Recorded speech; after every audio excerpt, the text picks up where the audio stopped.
relaxed. They're just happy to play against the Tahm Kench. I think that's a wise choice. I'm more concerned about something like a Camille that has a lot of agency and combat power into a Ziggs. I do really like the Maokai ban. I think Maokai Tristana just a little bit too strong to let through. There's just, you know, there's so many different picks that can be played here for Sylvie, and I wonder if he's just going to end up going with the Xin Zhao that has been kind of the one that's left up. I do think that Sejuani is a little bit better because it's also denial from Carrier. That's true. Probably that's a good point. Potentially wanted to play that. And so that's the only thing that would add. I do agree that Xin Zhao probably would have been what he wanted to play. And he's like, damn, I guess I have to stop Carrier from doing it. And now Carrier is going to go through a gigantic list of things he could potentially play and then land on Tahm Kench. Oh. Well, I mean, he is probably the best Tahm Kench that we have. That's definitely true. I mean, he's had some insane moments on this pick during the Senna meta that we've had this year, and it doesn't always feel safe to just take the Nautilus away from T1, as once again the Kennen to be hovered here. Now, of course, this is not going to be a counter pick for Zeus. They are on blue side. Let's see what Dundun's answer is going to be into this. Twisted Fate that we saw crush earlier is gone. This does not spark confidence. I much prefer the Gnar. I like the Yordle off, you know? Yordle off kind of fun towards that top side of the map. The Gnar version of it is better than the Teemo version, I guess, but it is. We have seen Gnar one other time so far this season, and he's sort of making a little bit of a resurgence after a couple of buffs. It can be decently good into the tanky farming Tahm Kench as well later on into the game. Another additional damage threat with this Tristana to actually burst down that tank, the front line that's looking to keep the carries alive.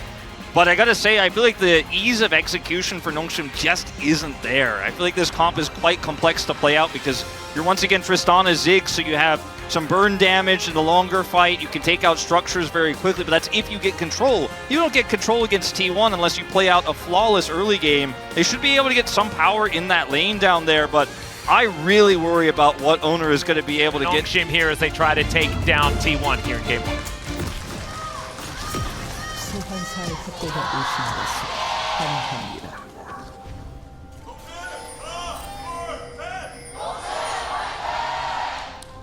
All right.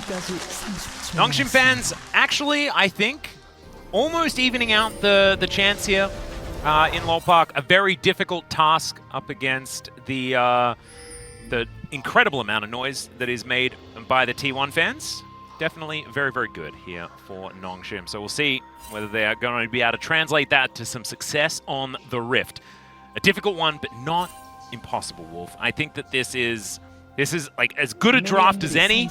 Let's see how they go. I am very, very happy to see Zeus once again on Kennen, though, because, you know, we know him. He's the God of Thunder. You know, we do say it a little bit differently, but that is still who he is. Yeah, no, I mean, that is his kind of his namesake, and threatens Sylvie really by pulling him over here. Gets that ward over the wall. Doesn't know that Sylvie is right here, as they do manage to start this one off. Dundun able to get the hop over, and now Ona doesn't have turret aggro. That's extraordinarily important, but it's a great boomerang to help get a bit of extra damage, but they still turn it onto Sylvie.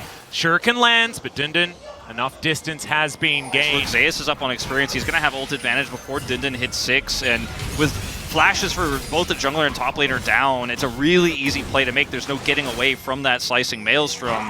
So it's a good roam from Gugur to go over there and support that. So Dundun now does have 6. All that pressure is relieved. He's still very far behind in farm. So this is not great news, but it could have been worse, right? And Gugur is able to shut down the play. I kind of don't mind where Dundun's at, right? He just needs to not die. I think if he doesn't die, then he can still possibly find himself an ultimate in the later stages of the game. This is what we're used to seeing with Dundun, and I'm going to cast Curse him instantly. Now gets underneath the turret. All right, he's alive for now. He's down to 100. The Shuriken is not going to land, but there's the Heartbreaker, and it does exactly that. As that's first blood going over to Ona. And Dundun is now lying flat on the dirt. Lead is meanwhile? Yeah, we got a gobble towards his bottom side. Mega Inferno Bomb going down though as Carrier's taking so much damage. In goes Gumayusi, just trying to keep them busy, and eating the Grey Health is Carrier, but Gumayushi's going to be left to the wolves, and Sylvie locks down the kill. Ona not able to get anything back on the other side, and Fisher is coming in as well, looking for some of these resets, as he does manage to get the explosive charge down, but another nice use of a bit of that thick skin, and Carrier is just fine towards the Grubs, that was the best segue that I had. He will be able to at least... He's also Keen's grandson, Atlas! Come on, have you been paying attention? Oh, God. He's going to be talking about this family tree the entire time. His fathers and fathers and fathers. Okay. His great-grandfather was Smeb! Oh, now he's playing Kennen. It's just too beautiful. Oh, God. All right, well, it is going to be NONGSHIM taking a couple of grubs. T1 did manage to grab their fourth. But they will lose the dragon after the exchange, and that's really the ultimate prize T1 was looking for. We just go straight back to lanes, right? And then it's Zeus with the lead here. In mid lane, Faker's starting to get back control. That's a pretty nice dragon there as well. X-Tech, Soul going to be on the card. Well, we're going to see this Herald start up from T1, and, you know, this is a Senna early game, right, with sitting on a Dirk, and they're still happy to take this fight because the bottom side is where NONGSHIM are trying to make a play here, but even Faker is not really under any threat. Okay. Ooh, Glacial Prison, just barely out of range. Faker's calculated. You know? Yeah, that looked like it hit, but I'm telling you. I mean, the walk is the most powerful. I'm really glad that Orcs did bring that to our He's got 2 boots! He knows the strat! So many boots. I thought you said 2 boots. I looked down, I was like waiting for Swifties and Sork boots just to really get... for anything like that either for him to get that up, but he actually has to just auto-carry or get over this minion wave. Getting closer to it, but he's under threat. And then now this is a good opportunity. I mean, look, Fisher can rush this dragon down so quickly. I think T1 are just going to have to let this one go. Yeah, too much vision control here for NONGSHIM. They had control of the river. Face checking wasn't really an option here for T1. And so NONGSHIM able to grab that first Hextech Drake. It is not the end of the world, right? This wasn't NONGSHIM stacking the first 2. T1 being able to get that Chemtech Dragon actually kind of important here to delay. And Dundun runs the other direction. It looks silly from Zeus, but Dundun has sealed his own fate. As on the top side of the map, we get a big old zoom from Jonah Strong as Sylvie flubs the ultimate, unfortunately. So no punish on the cross map here for NONGSHIM, and T1, they'll just get another kill under Dundun. Aslan's chilling in Narnia with all the ults that you missing, man. He's like, man, stop. He's on his throne of glacial prisons, you know, and crystal arrows. Yeah. Oh, and we got another team fight. As Jiwoo is really dead. Zeus is so huge. Yeah, he has just come out of his short break, and he's like, I'm going to play Cannon. I'm going to kill everyone, and that's what he's going to continue to do. As another Yordle is on the ground, he's like, I am the Yordle that's allowed to exist in this game. He killed 3 of them, one after the other. It just doesn't even matter. Like, he doesn't need his Zhonya's to set up a good ult. He's just picking people on his own. Okay, here we go. Is Sylvie the hero? Yeah. Sylvie was looking for an angle as everyone closes in on him. And that is going to be the Baron going down. And all of a sudden, T1 are excruciatingly far ahead, and it is almost doomed for NONGSHIM.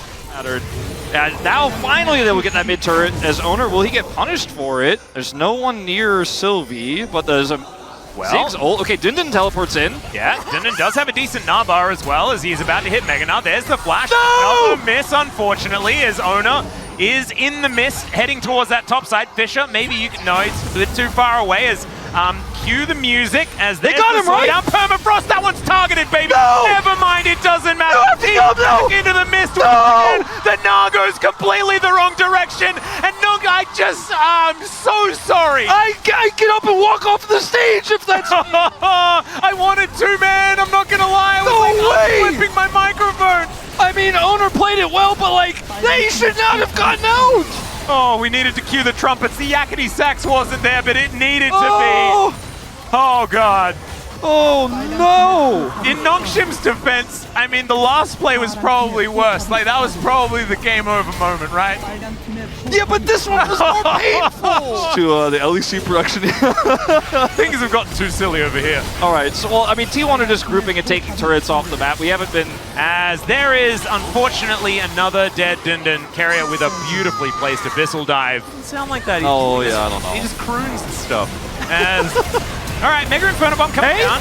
They're trying to get a kill onto Carrier. They get him right. He is so tanky. Okay, they got him. Finally, he is going to be taken out. I thought maybe he was going to survive there as a Heartbreaker over, but Fisher actually flashes it. It's a double for Sylvie. And now Zeus is here. Guga is just going to die. Fake is able to pick up that kill after just the edge of the dash cannon from Zeus helped him grab that with a Sand Soldier auto. And T1 are going to try and knock down this bottom inhibitor turret, but they're not actually going to Just stick. chilling here. Meanwhile, Oh, we got a FAKER had his back Pro stopped. I was activity? actually wondering whether that was going to happen. NONGSHIM! And Fisher is able to cancel it. Zeus, he finds a slicing maelstrom, but unfortunately would have really liked his Zhonya's, so maybe that's a caster curse as well. And they get 2. Both solo lane is dead. The Baron is up. That's bounty gold. Oh God, the Yakety Sax Wolf! it is a T1 NONGSHIM series. So and it's is, coming man. early. All right, so big punish on the FAKER there. He does not have teleport, so when he respawns, he won't be able to get here. No, Zeus could, but this is only if they can delay this Baron. So They need Owner is coming 25 over. seconds. They need 25 seconds. Dundon on the turn. There is Guga with a decent hook. Carry able to tank for a while, but there is no way that they could do anything about it. And NONGSHIM, they turn on a dime. They grab the pick.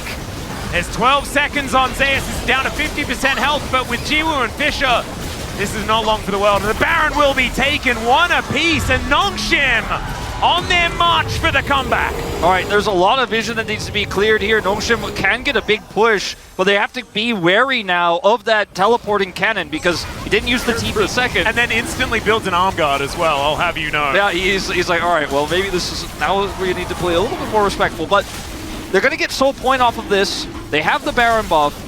The cannon flank angle is something they need to be aware of, so they need to make sure the clear vision. You can see they really double did. bounties as well, Yeah. man, and they get soul points. Look at that, it just explodes.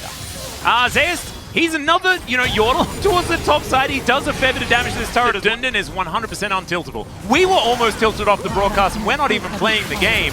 And they stuck to their guns. They fought back. They've still got a minute left on this Baron. 3.3k on the Red Bull Baron power play as well. This is anyone's game now. This is the ridiculous part about what's happening here. And now once again, you've got Fisher and Dundon. They're going to be able to take down this inner turret, and that gold gap has closed. Yeah, I mean, it's crazy what is happening. Zeus is going to stun him up. He does have his Merc Tread, so that's going to make him okay. Fisher finds the Buster Shot. There is the Zhonya's from Zeus as Dundon finds himself in a very awkward position and will be cut down. But Zeus is out of the fight for the moment. Carrier is just going to gobble up Fisher, though. And now the Abyssal Dive comes in. He's trying to get out. Fisher survives for so long, but Owner is able to pick it up, and now the resets come in. How many? It's like resets on resets right now as he does get one with the rocket jump also. And now Carrier finds the tongue lash. Sylvie not going to get knocked up, but he is in so much trouble. And NONGSHIM, they did so well to try and bring it back, but like dominoes, they fall one after the other. And T1 will be able to find the fight. It'll take a while because Sylvie's got a decent health bar, but there is the ace, and it is clean from T1. Yeah, unfortunate for NONGSHIM there. Really a sloppy catch there on the bottom side. Dundon not able to use his Mega Gnar there, unfortunately. Good Zhonya's there from Zeus. And his play, it looked greedy. I was worried for him, but ultimately will be what causes NONGSHIM to lose this game as Fisher tries to turn around and fails, and T1 will win it in the end. And I don't mind. I just love the fact that there is so much drama. Whenever we have a NONGSHIM versus T1, it never disappoints. FAKER picks up a double as he shuffles them out of the fountain. I will say it never disappoints. It is think? definitely the thought process right now. I think some Cassante considerations are happening. Could be denied by Mihal since he loves it so much. He does. But he's going to save the 5th for counter. Ooh. As I think with Ziggs, I much prefer the Maokai here than the Sejuani, especially when you consider how poor the Glacial Prison usage was in Game 1. Did not inspire confidence in this pick, especially when you consider there's not really any Permafrost synergy in this composition at the moment. But he will lock it in just the same. Let's see what T1 does to round out their composition. Vi is a given, I think. Yeah, that's what we were talking about prior, and that does make a whole lot of sense. Very difficult to buffer out of a cease and desist.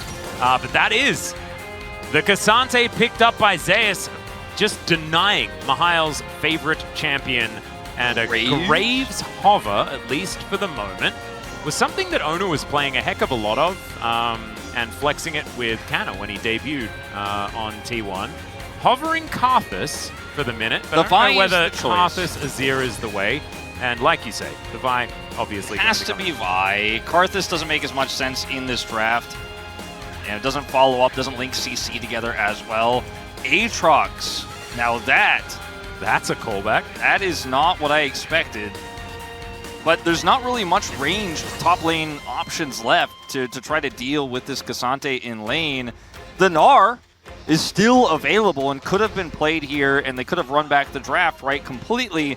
The Aatrox is going to have a very different mid-game and is going to be able to, I feel, deal with this K'Sante, if played well in the early game, has a lot of synergy with the Sejuani, more than the Gnar does, obviously. And so, you know, this is a good adaptation here for NONGSHIM Red Force, but it does, I feel like, kind of warp how this draft works scaling-wise quite significantly, because the Gnar is always going to be a pretty consistent engage tool, even from behind later on, as we saw Dundun did not have success here on the main stage as we dive into the Rift for Game 2.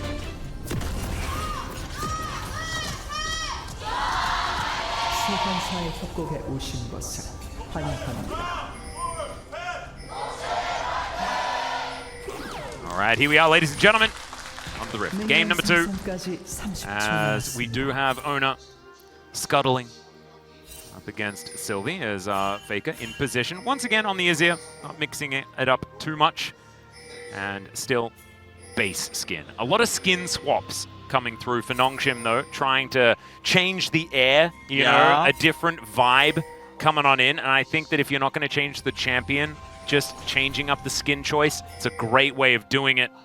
And so Call Me changing it up a little bit here. You can see that Jiwoo, he's ready to go on holidays.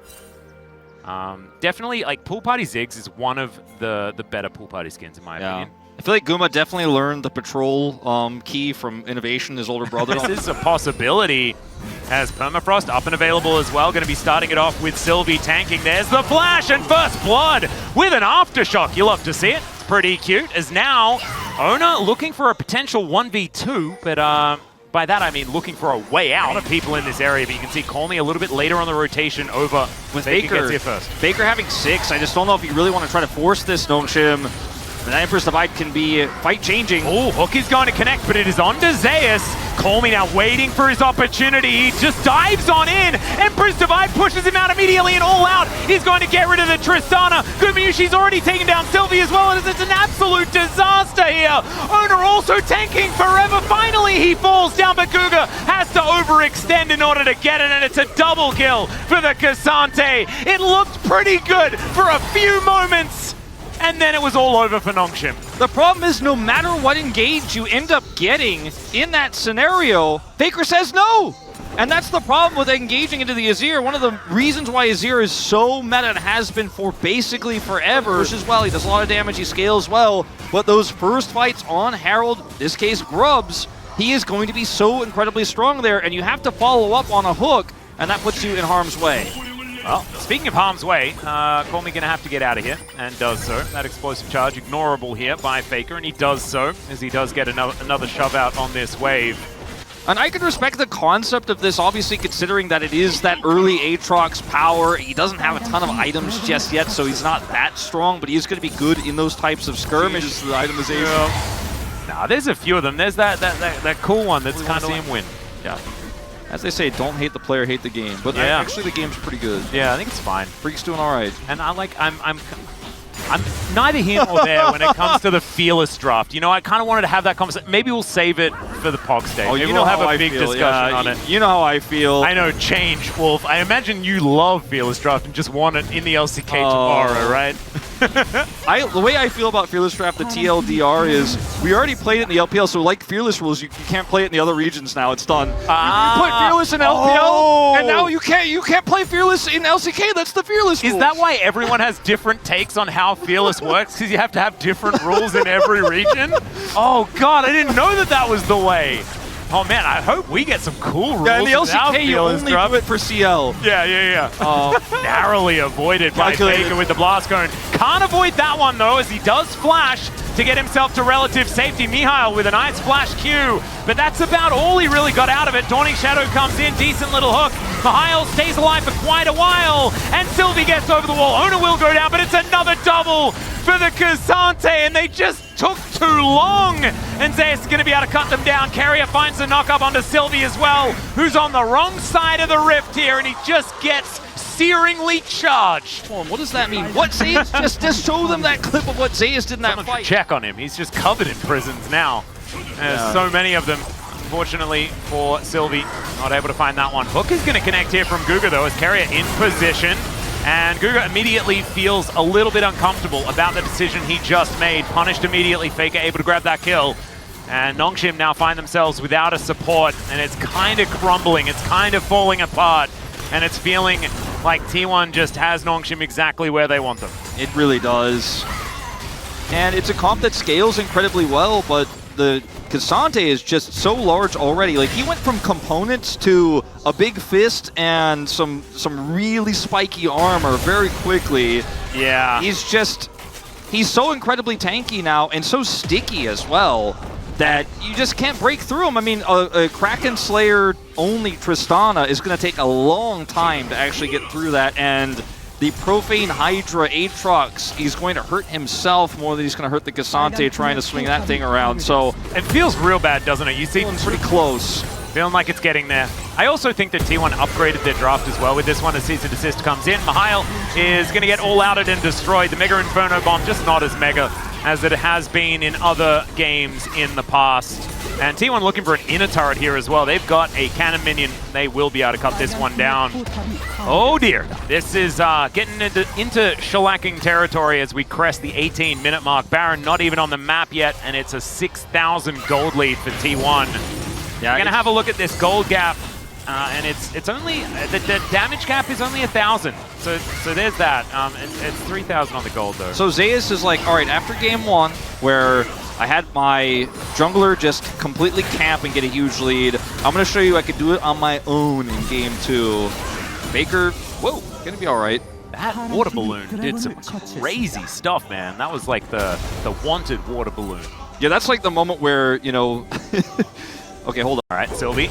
He's looking to try and get out of here. Might be able to do so as Bellows Breath is going to absorb the Glacial Prison. Pulled back by Zeus as well, and he is just being thrown around like a ragdoll, or a rag 4. And Ono was fighting Mihail and realized that he is not Zeus, and that's not a blast cone, and he's able to get out. Well, you know, I feel like Poolbay would be proud of what Sylvie attempted there. Bit of flanking? Yeah, a bit of flanking. A very deep one is... Oh, max range hook from Guga, and he is going to be placed underneath the turret. Mega Inferno Bomb does go down. The Ignite absorbed by the Zhonya's and Faker. He does have to flash, but he does make it out as well. ADA, despite a series of shenanigans, let's say, that it's like NONGSHIM are just trying to annoy him, and he's also absorbing all of that pressure. Yeah. All NONGSHIM want is to kill Faker. As Jiwoo once again going to take down this turret, and once again going to get punished. No, never mind. Oh, there's the cease and desist. 1v3. Ona says, all right, he'll trade his life for it. As Faker, he was rotating over, but he is now, he was sort of 1v3, but he's actually just fine. As he is going to survive once again, walks away with 300. Zeus goes all out underneath the turret. The double knockup is just gorgeous from Carrier, who's able to tank for about 16 years. I think I was rounding down on that one as well. As Sylvie, he's able to Arctic Assault his way out, but the rest of his teammates are lying in the sand, and that is going to be the outer turret falling. T1 making short work of this one. I mean, it just cut the tape. I mean, Faker's got plot armor like I've never seen in this game. Yeah. The satchel helping to save him in that last exchange. After game one was a little bit close, everyone went to the Faker temple that was set up. As, okay, maybe this is the caster curse. As Jiwoo looking for that flank angle. Gumiushi gonna flash another one to Aslan. As now Guga, he will find Faker. How does he get out of this one? He's got, no, never mind, he just doesn't. And Zeus, he's found Mihail. Does push the Aatrox into the wall, but maybe that's exactly where Mihail wanted him. Finds the third Q, and that is gonna be the kill going over to Call Me. Where have I seen this before? Okay, so the eulogy was read way too early, I think. This is when NONGSHIM hold up the game one playbook and they're like, all right, Baron, go to Baron now.